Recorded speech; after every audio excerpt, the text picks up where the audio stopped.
장민입니다. 오늘 이렇게 영상을 찍는 이유는요, 앙금 플라워 공방 절차에 대해서 제가 경험했던 일들을 위주로 알려드리려고 해요.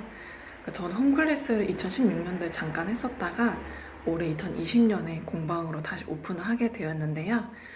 저도 공방은 처음이다 보니까 인터넷이랑 유튜브 검색을 통해서 많은 도움을 받았는데, 특히 앙금 플라워 창업은 개인 쇼핑몰이나 카페처럼 영상이 많지가 않더라고요.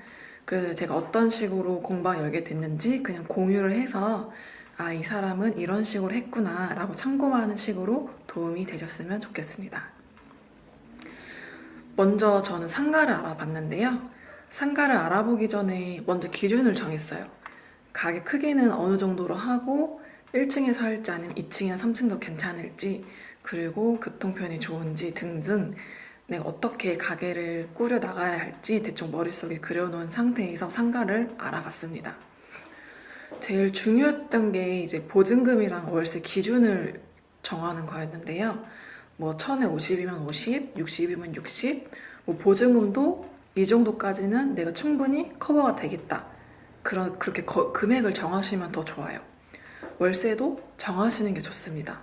왜냐하면 월세가 만약에 80이라고 가정을 하면은 월세 80만 원에 관리비, 수도세, 전기세, 냉난방비 등등 이런저런 한 달 고정비가 생기게 되거든요. 그럼 적어도 한 80만 원 플러스 알파로 해서 100만 원을 잡으셔야 돼요. 한 달 고정비가. 근데 뭐 여유가 되시는 분들이라면 뭐 굳이 월세가 비싸더라도 더 좋은 상가를 얻을 수 있겠죠. 그래서 저는 제 기준을 정해서 상가를 알아보러 다녔습니다.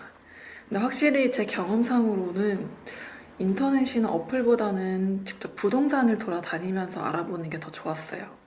어플에 없는 매물이 확실히 더 많았어요.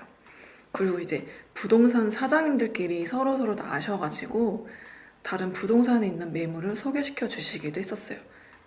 저는 그래서 이제 4일 동안 계속 부동산 투어하고 상가도 여러 군데 봐서 제가 제일 마음에 들었던 지금 이곳을 계약하게 됐습니다.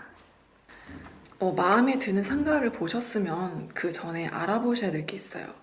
요즘에는 이제 부동산에서도 서류를 떼어주기는 하지만 그래도 직접 보는 거하고 누가 떼주는 거하고 느낌이 또 다르니까 저는 직접 뽑아보시는 걸 추천합니다. 먼저 근린 생활시설인지 꼭 확인을 해보셔야 돼요. 이거는 관할구청에 물어보시면 되는데 저는 그냥 건축가에 전화해서 물어봤어요. 근린 생활시설이 뭐냐면 그냥 간단하게 말씀드리면 뭐 슈퍼나 휴게 음식점, 동사무소, 미용실 뭐 등등 뭐 주택가와 인접해 있는 뭐 사람들의 생활 편을 도와줄 수 있는 그런 편의시설이라고 생각하시면 돼요. 제가 알아본 곳은 지금 여기가 이제 제2종 근린생활시설이고요. 그냥 간단하게 관할구청 식품위생과에 전화해서 이 업종이 되는지 문의를 했습니다. 그냥 전화가 빠르더라고요. 또 중요한 거는 건축물 대장을 뽑아보셔야 되는데 이게 뭐냐면 내가 그 건축에 관한 모든 사항들, 그 건축물 소유자의 성명, 주소, 소유권 등등 다 나오게 됐어요. 약간 주민등록증 같은? 그래서 저는 동사무소 가서 내역을 뽑아봤고요. 그걸 보면은 그 건물 소유자가 채권이 있는지 없는지를 먼저 알 수가 있는데, 만약에 채권이 남아있으면은 그 건물이 넘어갈 수 있기 때문에 꼭 확인해 보시는 게 좋아요. 그리고 또 그 건물 이름하고 내가 알아본 상가 그 임대인 이름하고 다를 수도 있어서 그것도 알아보시는 게 좋습니다. 만약에 그 채권이 있다, 그 건물주가 만약에 빚이 있다 그러면은 건물이 넘어가면은 내 보증금 못 받을 확률이 크기 때문에 확정 일자를 받으면 건물이 경매나 공매로 매각될 때 후순위 권리자에 우선해서 보증금은 면제를 받을 수 있다고 해요. 이거는 필요한 서류를 가지고 관할 세무서에 가서 하시는 게 제일 빠를 거예요. 근데 저는 따로 확정 일자는 받지는 않았고요. 그러니까 서류를 떼봤을 때 정말 깨끗했고 요즘에 임차인 보호법이라고 해서 저는 해당 사항이 없는 걸로 알고 있어서 그냥 넘어갔습니다. 이거는 그냥 제 경험을 말씀드리는 거기 때문에 참고만 해주세요. 상가 계약하기 전에 저는 전기 용량을 알아봤는데요. 한전에 전화해서 문의를 했을 때 용량이 3kW였어요. 일반적으로 기본이 5kW로 알고 있었는데 전에 사용했던 용도들이 다 사무실 아니면 학원이었어가지고 용량이 진짜 매우 기본이었어요. 그래서 저는 전기증설 공사를 무조건 해야 되는 상황이었는데 그래도 괜찮았던 게 뭐냐면 화장실이 가게 안에 있어서 그게 정말 좋았어요. 화장실 따로 만드는 비용이 정말 만만치 않거든요. 알아봤는데 진짜 기본 한 300부터, 물론 그것도 업체마다 다르겠지만 화장실 만드는 것보다 전기 증설 공사 훨씬 더 저렴했기 때문에 저는 그냥 기분 좋게 계약을 했습니다. 그 상가 계약을 하고 전기 증설해줄 업체랑 이제 인테리어 업체를 알아보러 다녔는데요. 전 솔직히 말씀드리면 정말 이 시기에 너무 신경 쓸 게 너무 많고 알아볼 것도 너무 많아서 내가 처음부터 끝까지 하나하나 알아보고 정해야 되고 막 이래서 신경이 너무 곤두서 있었어요. 그리고 뭐가 잘못되면 어떡하지? 뭐 일이 꼬이면 어떡하지? 막 이런 생각들이 막 살짝 있었어가지고 조금 힘들었어요. 그래서 막 친한 지인들이 막 걱정할 정도로 좀 많이 예민해져 있었고 입맛도 없었어요. 그래서 그런지 이때 이 시기에 귀에 이명이 좀 생겼어요. 아직은 완전히 없어지진 않았는데 그래도 전보다는 많이 괜찮았습니다. 아무튼 이때 전기를 알아볼 때 한전에서 직접 의뢰를 해서 하는 방법이 있었고 아니면 전기 공사 업체를 통해서 공사하는 게 있었는데 업체를 통해서 하는 게 더 편하다고 그래가지고 전기 업체를 몇 군데 알아보려다가 저는 이제 가까운 곳에 전기 업체가 있어서 직접 사무실에 가서 상담을 받고 공사를 진행했습니다. 일단 의뢰를 하면은 전기 업체가 알아서 이제 한전에 서류를 보내주시더라고요. 대신에 이제 건물주님 민증 사진이랑 제 민증 사진이 필요해서 제가 따로 이제 그때 건물주님한테 말씀드려서 부탁을 드려서 사진을 같이 보냈어요, 업체한테. 이제 그러고 나서 이제 업체에서 착착착착 이렇게 해주시더라고요. 공사 기간은 이제 하루 만에 끝이 났어요. 한 3시간 정도? 오래 안 걸리더라고요. 금방 끝나가지고 좋았던 것 같아요. 그래서 전기를 끝내고 이제 인테리어를 알아봤습니다. 이게 정말 제일 골치가 아팠어요. 인테리어 업체를 기본 3군데를 선정해서 견적을 받아보면 좋다고들 흔히들 얘기하잖아요. 비교해보라고. 근데 그게 벌써 머리가 아픈 거예요. 바가지 안 당하게 정신 똑바로 차려야지 진짜 조심해야겠다 이런 다짐을 하고 업체를 알아보는데 제가 그때 검색을 잘 못했던 건지 생각보다 업체가 많이 안 나와가지고 거의 광고성 글도 많았고 조금 막막했어요. 좀 막막했다고 그래야 되나? 네, 그래가지고 어떡하지? 막 이럴 때 우연히 지나가다가 인테리어 사무실을 보게 됐어요. 사무실 자체도 너무 깔끔했고 그 업체를 검색해보니까 시공을 많이 해본 업체더라고요.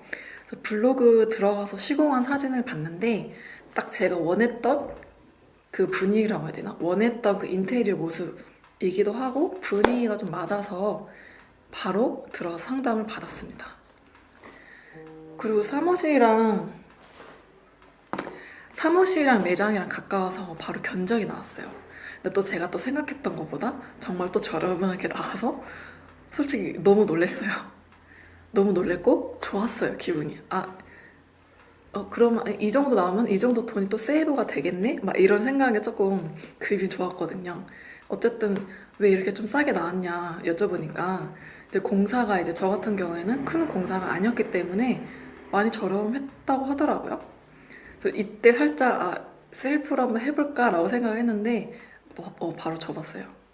혼자 그 고생을 하느니 그냥 전문가한테 맡기자 이런 생각에. 그리고 저는 이거 궁금하실 것 같은데 저는 인테리어 공사까지 하고 가게 안에 이것저것 가구들 넣는 것까지 포함해서 저는 2천만 원 조금 안 들었습니다, 비용이. 근데 조금 세이브가 됐던 게 제가 홈클래스 하면서 뭐 찜솥이나 모양 깍지들, 뭐 기타 소도구들 있잖아요. 그게 다 구비가 돼 있었던 상태라 아마 앙금 플라워 도구들을 처음부터 샀다면은 딱 2천만 원 들지 않았을까 싶어요. 제 가게 평수는 대략 한 8평에서 9평 정도 되고요. 네. 인테리어 이제 공사를 시작할 때 저도 그때 간간히 가서 기사님들한테 막 음료수도 드리고 잘 부탁드린다고 막 음료수도 드리고 막 그랬거든요. 이게 드리는 김에 뭐 현장이 어떻게 돌아가는지도 봐야 했기 때문에 간혹 주인이 현장에 없으면 대충 한다는 얘기를 너무 많이 들었어가지고 저도 걱정돼서 공사할 때 간간히 얼굴 비추고 그랬어요. 그리고 공사할 때 나는 뭘 해야 되냐면 영업신고증을 받기 위해서 위생교육을 들었어요. 저는 한국떡육식품가공협회에서 위생교육을 들었고요. 35,000원의 비용이 들었습니다. 위생교육수를 다 하면은 영업신고증을 발급받아야 되는데 이때 필요한 서류가 몇 가지가 있어요. 이때 뭐 보건증, 위생교육 수료증, 제조 방법 설명서, 임대차 계약서, 신분증 이렇게 필요한데 보건증 발급을 아직 안 하셨으면은 미리 발급 받으시는 게 좋고요. 나오는데 한 5일 정도 소요가 돼서 여유 있게 준비하시길 권해드립니다. 제조 방법 설명서 같은 경우에는 영업신고 발급 받으러 가실 때 같이 적어서 제출하시면 돼요. 저는 보건소 위생관리과에 방문해서 영업신고 하러 왔다고 하면은 담당 공무원이 친절하게 설명을 해주세요. 설명서 적어서 주시면은 공무원분이 뭐 몇 층 어디로 가서 접수를 하고 다시 오셔라 라고 친절하게 말씀해주세요. 그래서 영업신고 접수비는 28,000원이 나왔고요.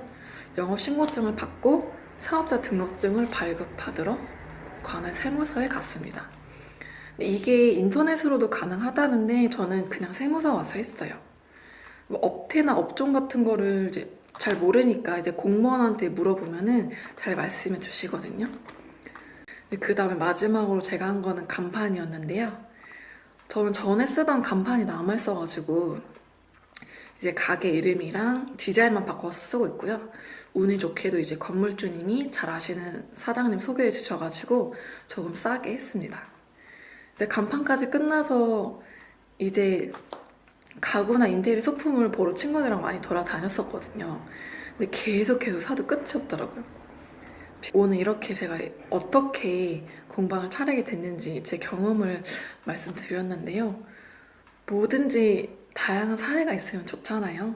공방 창업을 생각하시는 분들에게 아주 작은 도움이 되셨으면 좋겠습니다. 말을 좀 두서없이 좀 한 것 같은데 그래도 감사합니다.